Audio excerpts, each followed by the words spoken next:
Welcome back! I previously talked about several moments in gaming from my childhood that I found very disturbing, scary, and unsettling. These were games that were intended for general audiences, and some would even call them kids' games, that contained characters, levels, and sounds that had me terrified or left me feeling with a bit of uneasiness. Making that list was difficult because I had so many ideas that I wanted to include, but they didn't make the cut the first time around, so I decided, why not give this a second go-around?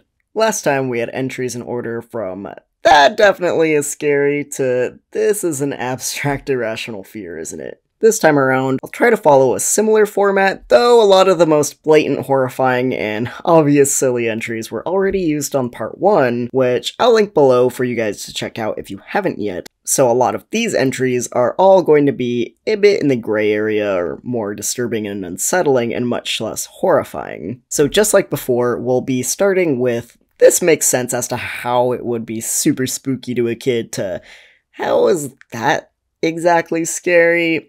But again, they're not on the extreme ends of the spectrum, especially since they were cut from the first list. But regardless, we're tackling them now. So here's 10 more eerie, creepy, disturbing, and horrifying moments in non-horror games from my childhood. The Scream TV level in Gex Enter the Gecko for PlayStation and Nintendo 64. It's tail time! Gex Enter the Gecko is a 3D platformer collectathon and the second installment of the Gex game series, released in 1998 and 1999 for PlayStation, Nintendo 64, Microsoft Windows, and Game Boy Color, developed by Crystal Dynamics. Gex is known for either being dearly beloved by a cult following of fans or despised for his constant one-liner pop culture references and quotes. Gex is a snarky anthropomorphic gecko that has a deep love for TV, and that's even more evident as each level in this game is within a large screen TV that sucks Gex into him, reminiscent of Mario entering paintings in Mario 64. The goal is to collect red remotes to finish each level, plus hidden silver and gold remotes.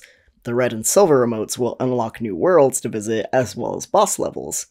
Once a boss is defeated, you are awarded a gold remote. Now what was spooky in Gex, you ask? Why, the levels within Scream TV, Smellraiser of course, this haunted house-style level full of monster jack-o'-lanterns, screaming ghosts, and much more, was bound to horrify plenty of kids in the late 90s. The most memorable, horrifying aspects of this level, to me, were between the aggressively staggering, groaning zombies that lose limbs every time you whack them with Gex's tail, or the haunted faces that moan and stretch out of the brick walls. A friend of mine recently brought over his copy of Gex 64, and holy shit, when we revisited that haunted house level and the face started coming out of the wall, it was like war flashbacks immediately. Though there were plenty of different elements in this haunted house level to terrify any young players. The Aperoid Queen from Star Fox Assault for the Nintendo GameCube. Of course I had to add more Star Fox, I wouldn't be me without it! This time we're diving into Star Fox Assault, developed by Namco and published by Nintendo and released in 2005 for the GameCube. Star Fox Assault is a fascinating installment to the Star Fox franchise to me, as it was a return to the vehicle operating gameplay with only a handful of missions and segments being on-foot third-person shooter taking place after the events of Star Fox Adventures. This was our rare gem where Star Fox felt like Star Fox again and had a new exciting story with a new antagonist, which wasn't just Andross again. In this game, the team consists of Fox, Falco, Slippy, and now Crystal replacing Peppy, who hangs back with Rob, overseeing the team's work from the Great Fox, giving insight and tips as they take on assignments from General Pepper. The enemy in this installment is the insectoid alien race of Aperoids, which Slippy's father, Baltino, helps research as the story advances. The Aperoids are quite aggressive, from taking over Pigma from Starwolf until he's forced to be killed, the assault on Saria, and raining terror on Corneria, which during that scrap, General Pepper is infected. To aid Fox in reaching the Queen, Peppy crashes the Great Fox into a barrier on their homeworld to allow the team access. With all the danger and apparent loss along the journey, things get dark for Fox when he reaches the Aperoid Queen at the end of the game alongside the rest of his team. This is where this entry comes in. They enter the desolate cavern. The queen stays still in the center, clad in her armor, while the team makes a few remarks amongst themselves. The queen then uses the voice of fallen enemies and allies to lure the team closer, and to manipulate the Star Fox team into surrendering to her will. The queen uses the voices of Pigma, Peppy, General Pepper, and even James, Fox's long-deceased father he looked up to most, to taunt them and encourage Fox to give up. Fox refuses, and the final battle takes place. The queen herself didn't visually scare me as a kid. She definitely had a cool classic Star Fox boss design that is honestly kind of nostalgia to look back on, that I really did like. But her use of the alleged and definitely dead characters to mentally torture the Star Fox team was actually quite horrifying. Wrinkly Kong from Donkey Kong 64 for the Nintendo 64. Donkey Kong 64 was developed by Rare for the Nintendo 64 in 1999, and it is a follow-up game to the Donkey Kong Country trilogy from the Super Nintendo. This game is known for being a notorious monster of a collectathon, what with there being 201 golden bananas to collect in the game overall, 500 standard bananas throughout each level, 100 of which being color-coded and only attainable per each playable Kong, Banana Bunch coins, banana medals, boss keys, and more. I grew up loving Donkey Kong Country and Banjo-Kazooie, so of course I thought I was going to really love Donkey Kong 64 too, but I wasn't as big into it, honestly. It overwhelmed me a lot, and I never got that far at all in the game. I mostly watched my older sibling play it. The game had all the charming, colorful levels and enemy characters you'd expect from a Rareware 90s game, and plenty of Kong characters, old and new, to love and adore, plus that banger DK rap, courtesy of the lovely Grant Kirkhope, to enjoy as well. Now, what could be on this list from this game? Why, our great and late Wrinkly Kong, and her horrifying ghastly shriek when you interact with her door. It's also just morbid knowing Wrinkly, a beloved NPC who was once our teacher and a point of saving our progress in Donkey Kong Country 2, and was just hanging out playing Mario 64 in Donkey Kong Country 3, is now dead in this game. The funeral kit from Creatures, The Albion Years for PC. Creatures, The Albion Years is an artificial simulator game created by Steve Grand, working for the Cambridge games developer Millennium Interactive, and was released in 1996 for Windows. In this game, you raise little creatures called Norns, which you begin the game by hatching from eggs in an incubator. You can teach them to speak using a computer just a level above the initial incubator lab. You can feed them, play with them, and interact with the little Norns as you raise them from infancy through adolescence and into adult age, assuming you do well in raising them. The male and female Norns can even interact once they pass puberty, and they can mate depending on fertility. Yes, this game allows you to keep track of the creature's libido and whether or not they are DTF, and the health kit even allows for you to access foods or medicines to help with their levels of friskiness. What's cool about this game is when a baby Norn is born in the wild, and not from one of the provided eggs, you'll get to see genetic traits get passed on as they reproduce, from physical appearances to any health issues and genetic mutations. It's a very in-depth and really fun experience. That is, until you realize it's all fun and games raising little fantastical creatures from birth with all the realistic traumas that can come with life. You can harm your Norns by hitting them, or they can get sick or hurt by the Grendel, another species that inhabits Albia. The goal is to evolve and keep your Norns alive and healthy, but that is not always the case with the environment and misfortunes that can fall on the creatures. You can monitor the Norn's health, and with a maximum lifespan of about 15 hours in real time, they will eventually pass on. It's honestly kind of traumatizing when you grow attached to a Norn you raised, especially the first one that you hatch, and watch them age until they're old and brittle. They stop eating, they grow weak, and they'll just want to lay around and rest. They'll sometimes look at you through the screen with a sad fourth-wall-breaking stare, looking tired and unhappy, and like they just really want to be put to rest already. And when they finally die, they let out a quiet whimper before laying still. When a Norn dies, you can open the graveyard tab on your navigation bar, known as the funeral kit, and the window will open with the image of a headstone and a very somber melody playing on loop. You can write an epitaph and pick any photos you may have taken of your Norn throughout the gameplay to remember them by. I guarantee it's a very, very sad, heartfelt experience. Ripsaw Rage from Donkey Kong Country 3 for the Super Nintendo. As you know by now, Donkey Kong Country was a huge staple in my childhood gaming experience. The first game will always be my favorite, but I also did love the second one a lot too. Donkey Kong Country 3, however, Dixie Kong's Double Trouble, developed by Rare in November of 1996. I admittedly didn't play it as much as the first two, but I still owned it. I remember thinking it was so odd seeing a Nintendo 64 in a Super Nintendo game because of the timing of the release. The level Ripsaw Rage is the one responsible for this entry, though. Remember on games like Super Mario World, where the screen would slowly scroll forward to add an extra layer of difficulty to certain levels, knowing you can't backtrack and you have to make it across obstacles before you're crushed? Okay, now imagine that, but you can only move upward, and you get an actual visual of what impending doom is following close behind. That's Ripsaw Rage! In this level, Dixie and Kiddy Kong are forced to climb upward through tree platforms as a large saw is working its way up close behind, complete with sawing sound foley that marches in time with the blade. Also, a lot of older DK bonus stages kind of used to remove a lot of the dire elements of danger and replace them with contained obstacles and bonus stages within each level. But no, in this one, the saw is still ever present and still chasing you down even in the bonus levels. Cast off from Illusion of Gaia for the Super Nintendo.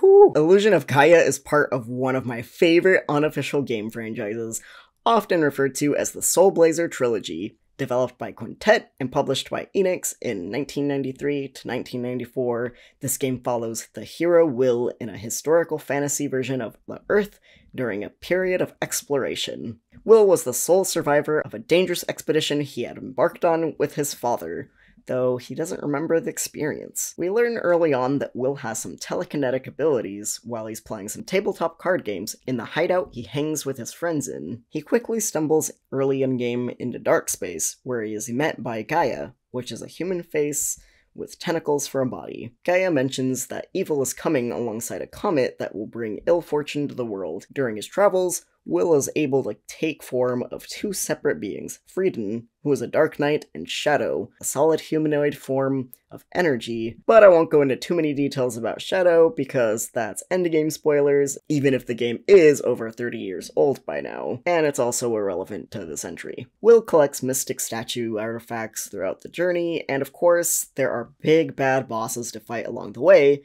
which is where we meet the next entry, Castoth. You enter his chamber through a dark doorway on the side of a cliff, which will take you there via a gust of wind. You enter a small stone room with a large gaping pit in the floor, which is a deep void. The entrance is suddenly blocked off. One by one, giant large clawed hands reach up, fingers curling along the ledges, before a horrifying horned face with piercing green eyes and hooked fangs rises, dwarfing you instantly. The fight kinda plays out like an Andross fight, actually. Take out the hands, and then attack the head once they're taken out. Castoth is a very imposing and scary demonic-looking first boss, with the hellish glow of red under his form from the pit, and the way he shoots lasers and fireballs from the diamond on his face while he crashes his fists down to try to crush Will or Frieden, depending on who you enter the fight with. He is very intimidating to me as a kid, but generally now as an adult, I think he's probably one of the coolest looking bosses I have ever seen in a game. Slappa from Banjo-Kazooie for the Nintendo 64. Banjo-Kazooie, the 1998 platformer collectathon developed by Rare, is absolutely one of my favorite games, which some of you already know,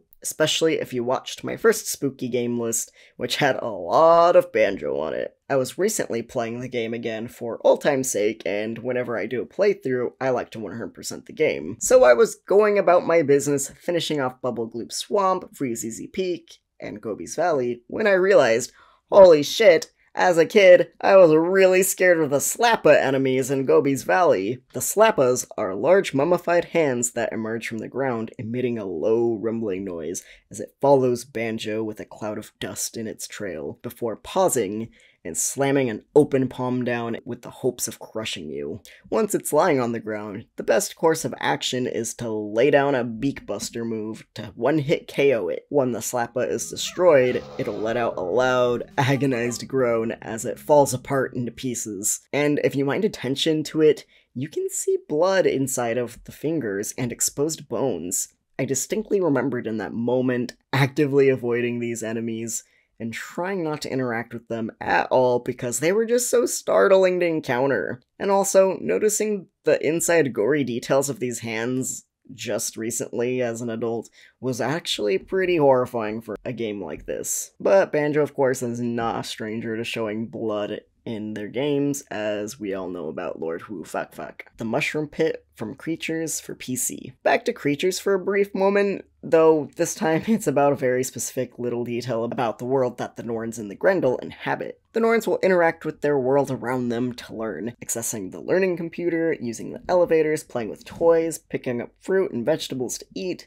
They're smart and curious little beings, though in any case, there can be danger afoot in the world. Some plant life in Elbia can endanger the health of Norns. More specifically to this entry though, there is this small crevice where an elevator leads to a small pit full of mushrooms that can prove to be dangerous for the creatures. If a Norn spends too much time hanging out in the crevice, they can die because of the poisonous plant life and fungi in the area. I used to panic when my Norns would take a joyride on the elevator down to the pit, and I was desperate to lure them back up into the elevator while I spammed the up button to retrieve them back to safety. I tried to look into this game a little bit more though as an adult and do research to make sure that wasn't kind of like a false memory of mine, but there's so little about Creatures online that I couldn't find anything to prove it, but I definitely remember having my own creatures die in the pit. So, if any of you out there have actually played Creatures or are very familiar with the game and you know if this is real or not, let me know, because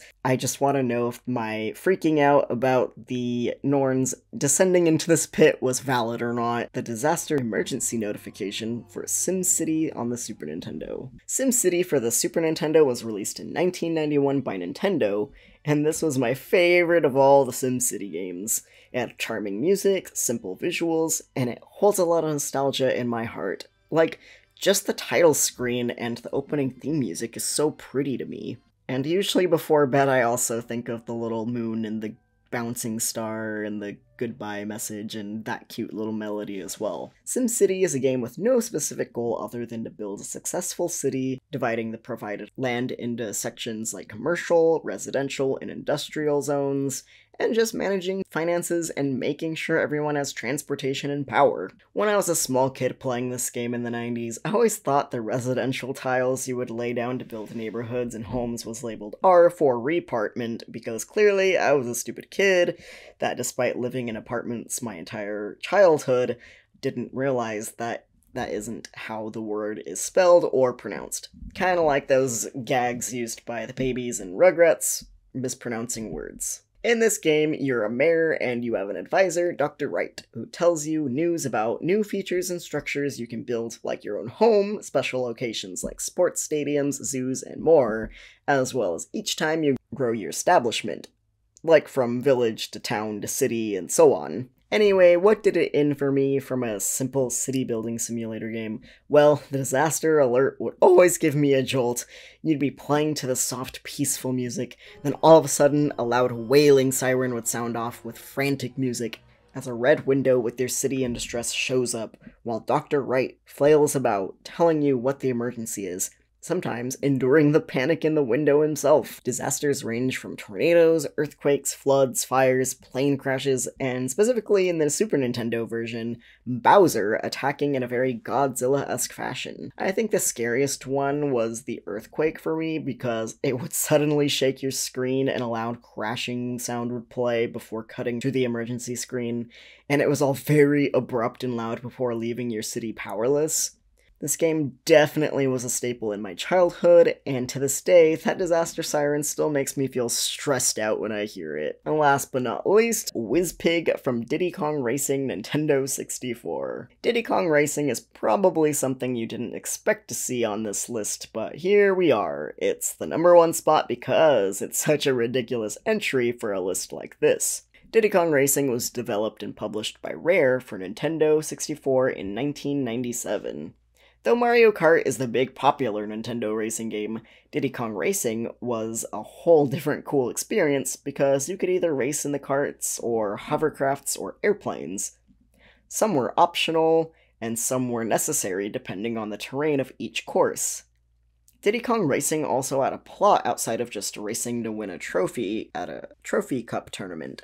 Timber the tiger is in charge of the island while his parents, the island owners, are away on vacation. Timber and his buddies decide to organize a race while they're away, but the intergalactic tyrant Wizpig invades from his homeworld, taking over the island's 4 guardians, Tricky the Triceratops, who we also know from Star Fox Adventures and Assault, Bluey the Walrus, Bubbler the Octopus, and Smokey the Dragon. The Islanders' only solution to save their home from the wicked Wizpig is to, well, race.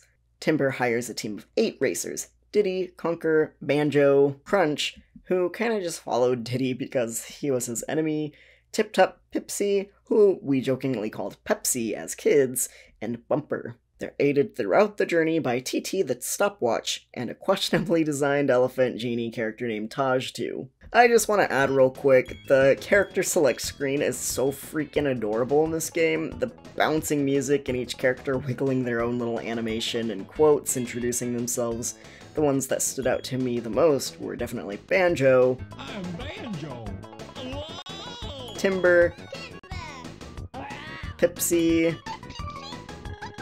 And Pipsy always sounded so silly and small. And I mean, that makes sense, I guess, cause she's a mouse. Also, I love that Bumper is just going to town slapping his ass like that. Anyway, we're getting off topic. What was the thing that disturbed me as a child from Diddy Kong Racing? Wizpig. That fucking guy, he's a freak. He's huge and unfriendly looking, which is the point, I suppose, as an enemy. More than Wizpig himself, though, is the Wizpig head in the mountainside. As you beat boss races, you collect pieces of an amulet, which in turn reveals Wizpig's face and his natural flesh in the visual from the mountainside, instead of just being rock blending in with the rest of the scenery. Kinda like the Hokage's memorials in Naruto, or I guess Mount Rushmore. It's so goddamn creepy looking, watching the mountains slowly reveal a huge evil pig head as the game progresses.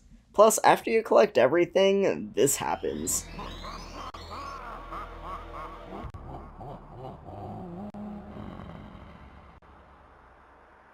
Yeah, the mountain animates and emits an evil laugh as the camera slowly zooms in on its eyes.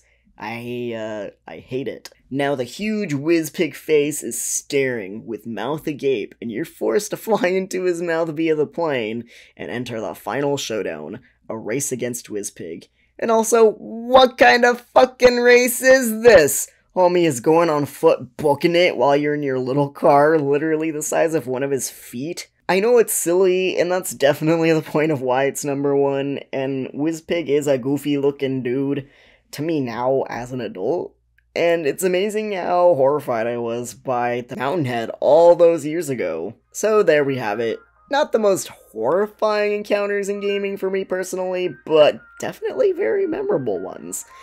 Did any of the entries from this list affect you as a kid as well, or maybe different moments from similar games of the era? I'd love to hear from you guys, honestly, because the responses from the first one of these lists that I put out were definitely really fun to read, and I'd love to know how many others were affected by these or any other niche games. Thanks again for watching, and if you haven't seen part 1, definitely give that one a watch when you get the chance, if you're fond of these sorts of topics. And with that, I'll drop you a line in the next one. See ya, fellas.